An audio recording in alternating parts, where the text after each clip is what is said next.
gusto ko sabihin sa kanya,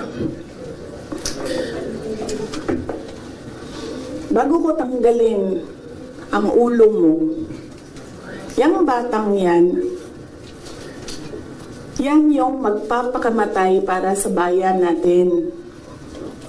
Nag-aral yan ng 4 na taon, naghirap yan ng 4 na taon, walang tulog araw-araw para mag-training kasi mamamatay yan para sa bayan natin.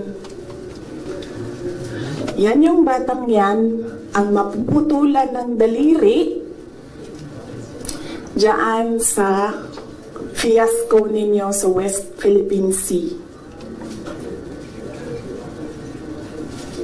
And then, Al-Kakisen.